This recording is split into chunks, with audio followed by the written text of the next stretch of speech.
author of the Vedic literature.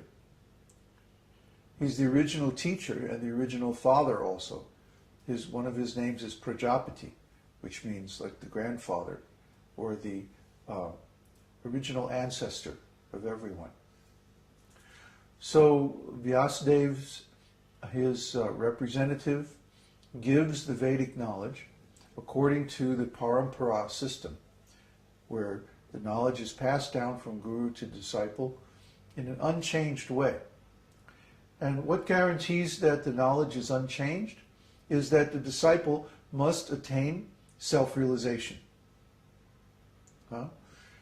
And it doesn't necessarily happen all the time that there is a fully realized successor available to the Acharya. For example, in our case, when Śrīla Prabhupada disappeared, none of his disciples were self-realized. Except, well, Jayananda, but Jayananda left his body. And Vishnu Jan was very close to being self-realized, but he disappeared mysteriously. So, at the time of Śrīla Prabhupada's disappearance, he ordered me, actually, to leave ISKCON and continue with my sadhana independently. And that after 25 years, then I should begin preaching. This was his exact instructions to me. So I followed those instructions. I left ISKCON. I went off by myself. I continued my sadhana. And then after 25 years, 1978 to 25 years later, it's 2003. Right? Exactly. So in 2001, I went to Kauai. And in 2002, I had Krishna Darshan in January 2002. And in 2003, I came back to the U.S. mainland.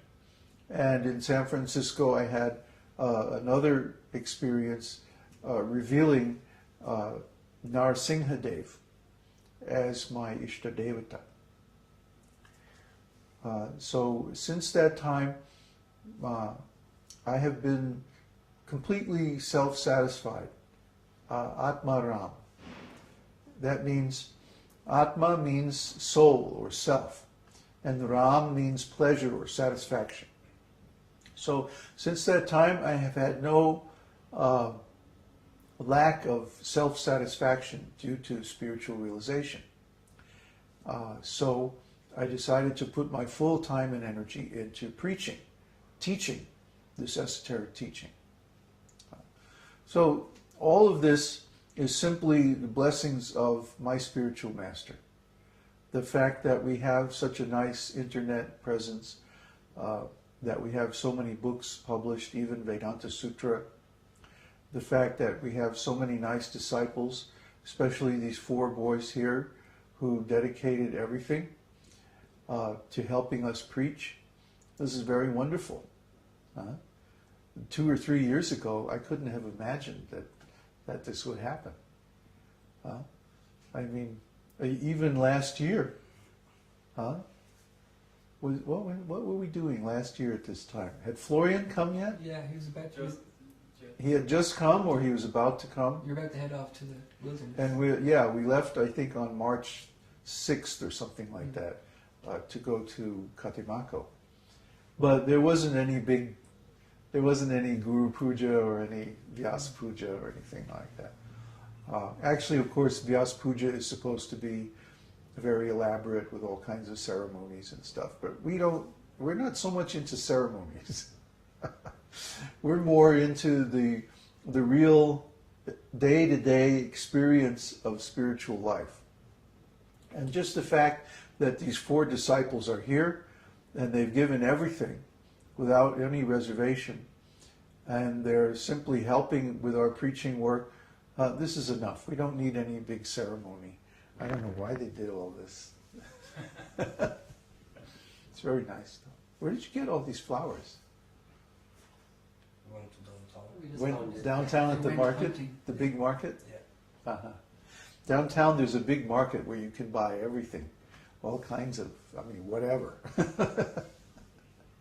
So I guess they must have sneaked the flowers in and hid them somewhere. Anyway, it's very nice. This is the duty of the disciple. I don't ask for this. I didn't ask for this. They did this spontaneously. So that's very, very nice. This is our mood. Spontaneous devotional service. In the Vedas, there's all kinds of rules and regulations.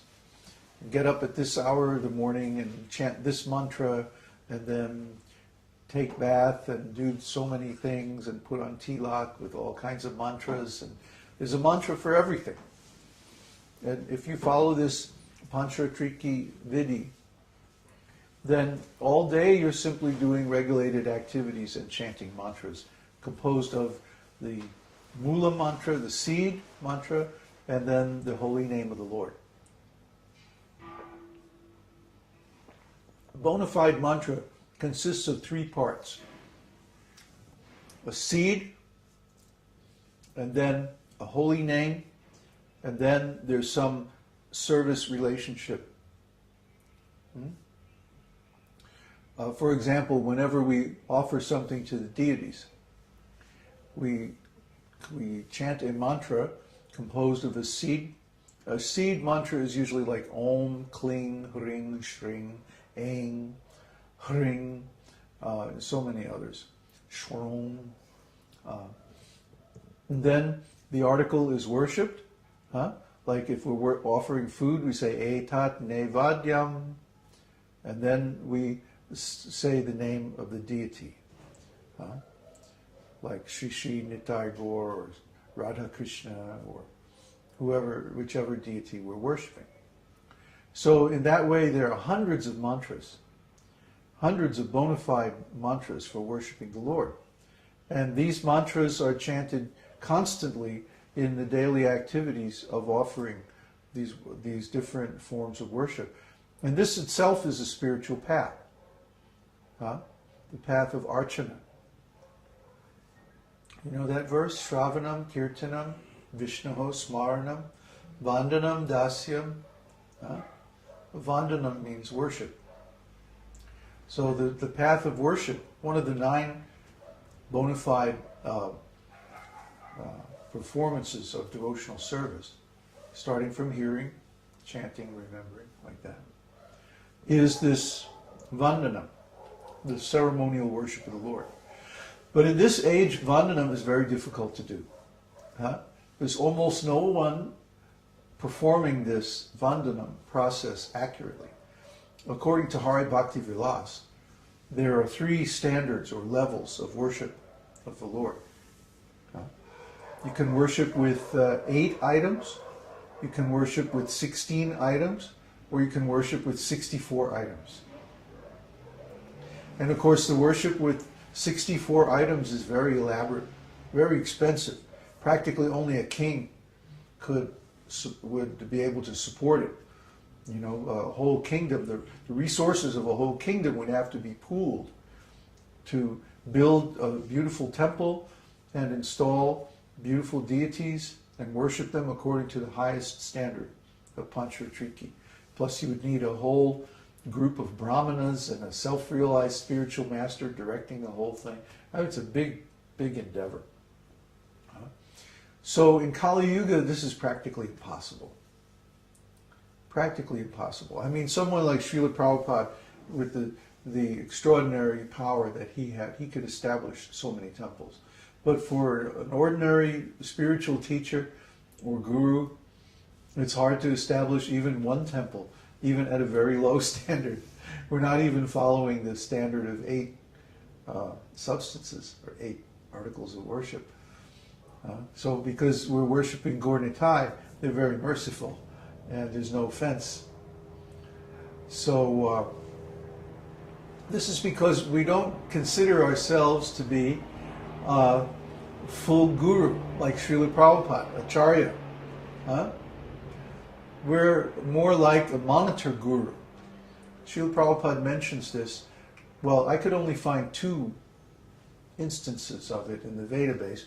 I remember at the time there were more conversations about this, but I think that they were taken out of the Veda base by my wonderful god brothers because they don't like this idea of monitor guru.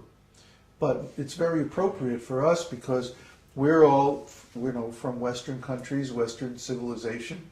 We have no background in transcendental knowledge or spiritual life, no qualification, not even a nice family, So what can we say? How can we declare ourselves to be an acharya like on the level of Śrīla Prabhupada? That's not possible. So Śrīla Prabhupada mentions this in, fortunately, it's in one of his books, Easy Journey to Other Planets, where he mentions there's a long list of different qualities of a devotee, and the number